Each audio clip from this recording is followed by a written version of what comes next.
Bem, nosso estudo de hoje é a lição 29 do livro O Essencial e tem por título Ante o Além. A vida não termina onde a morte aparece. Não transformes saudade em fel nos que se foram. Eles seguem contigo conquanto de outra forma. Dá-lhes amor e paz, por muito que padeças, eles também te esperam procurando amparar-te. Todos estamos juntos na presença de Deus. O tema morte é um tema bastante discutido, até porque em um mundo onde ainda temos muito egoísmo, muita vaidade, muito orgulho, todos pretendem ter a posse exclusiva da verdade. E a gente, para falar desse tema, morte, a gente começa lembrando que no Livro dos Espíritos, no capítulo que trata da lei de adoração, tem um momento que os espíritos falam assim, nunca existiu na história do planeta o registro de um povo que fosse todos ateus. A pessoa que é ateu, o ateísmo é uma coisa muito pontual. A pessoa que é ateu, ela teve uma imposição religiosa que fez mal a ela, foi perniciosa, e aquela pressão, e ela de repente ela resolveu não seguir religião nenhuma, ou ela teve decepções muito grandes com pastores, padres, ou até mesmo espíritas, ao longo do tempo, e ela se decepcionou de uma maneira que ela, agora eu não quero seguir mais nada. Mas até mesmo quando a gente para conversar com um ateu, fala assim, realmente acredita que morreu, acabou? É isso mesmo? Eu me lembro de uma entrevista feita com a cantora Elis Regina, e a Elis Regina falando, gente, se eu morresse e não tivesse nada do outro lado, que sentido teria, mas que coisa vazia, né? Ela causa até uma certa, eu vou falar, até repugnância mesmo, né? Você pensar assim, que fica, poxa, seria jogar toda a inteligência do pai fora, todo o amor do pai fora.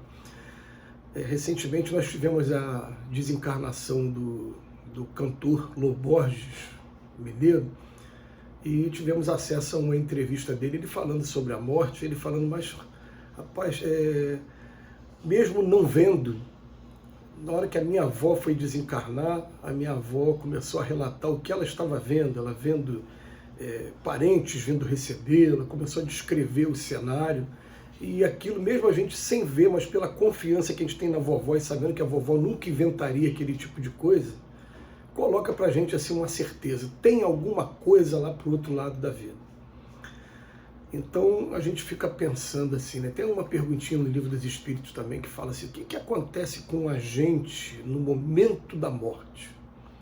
Naquele momento em que você sente que o corpo está começando a se desligar, e muita gente relata que já começa a ver os espíritos, né? E a gente até chama a atenção de que você ver o espírito quando está idoso não significa que está desencarnando, não. Significa que os laços estão afrouxando, mas esses laços podem levar muito tempo para se romperem mesmo. Mas é muito comum a pessoa realmente ver que tem gente já vindo buscar e começa a reconhecer aquela visão assim meio pálida, mas começa a descrever o que está acontecendo no plano espiritual. Mas fala assim, o que acontece com a gente no momento da morte? Ele fala, pode ser 3 coisas. Dúvida nos céticos, fé naqueles que são homens de bem e medo nos culpados. Olha só que coisa interessante, né? Isso vai acontecer com a gente no momento da morte.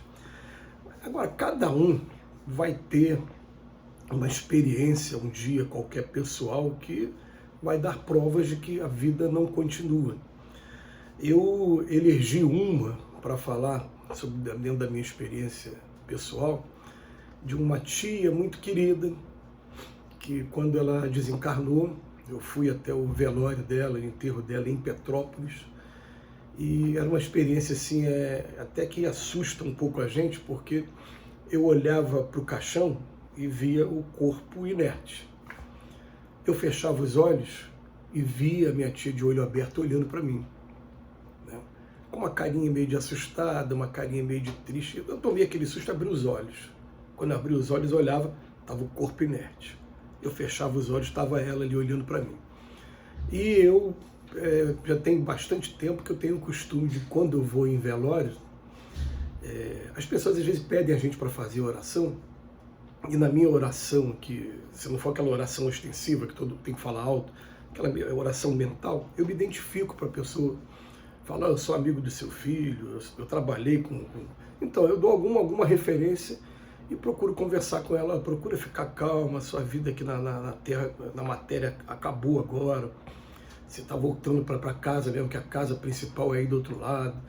Então eu falo para ela assim, procura agora desligar desses bens materiais, de tudo que está aqui na Terra, e tenta identificar quem são os familiares que vieram te receber, porque eles vieram para te trazer de volta e cuidar de você, enquanto você está se recuperando desse tempo todo que você ficou adormecido aqui na Terra, porque existe um período chamado de perturbação, para até a gente se adaptar. E é semelhante ao que? Vamos imaginar aqui, ó. Fiquei internado no hospital 3 dias na cama. Quando você se levantar, você vai ficar tonto. Você precisa de uma readaptação, dependendo do caso, até de fisioterapeuta. Mas você imagina você ficar 70, 80 anos encarnado aqui, ter que largar o corpo e voltar para a liberdade muito maior que a gente tem enquanto espírito. A gente precisa de um tempo de novo para ir se adaptando, e é esse tempo que a gente chama de perturbação. Mas a discussão que tem o tempo todo fala assim, o que a gente vai encontrar do outro lado da vida? Qual o cenário que a gente vai encontrar do outro lado da vida? E a gente pega o Emmanuel aqui hoje falando para a gente inicialmente, olha, a vida não termina onde a morte aparece.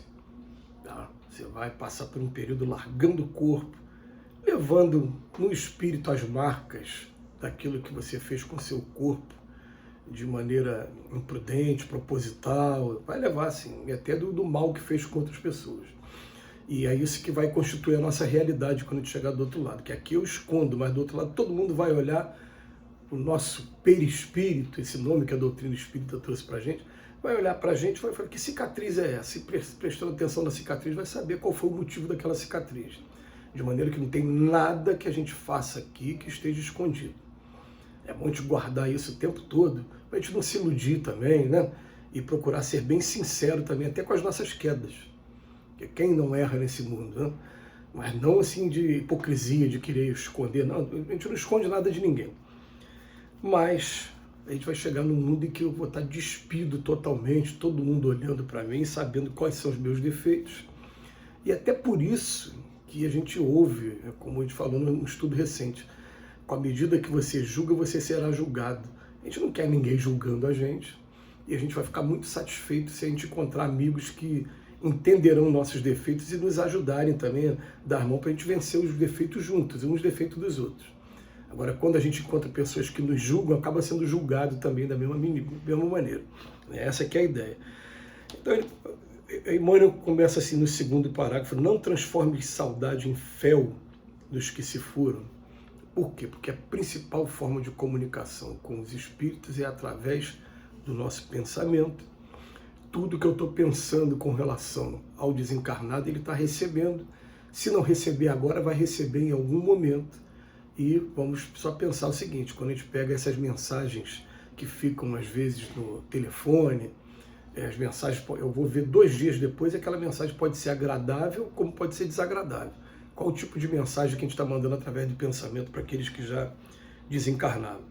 O Emmanuel nos chama atenção dizendo que eles seguem contigo conquanto de outra forma, porque quando o amor é verdadeiro, a amizade é sincera, a gente vai estar sempre pensando um no outro e procurando envolver o outro com boas vibrações e bons desejos de que ele fique bem.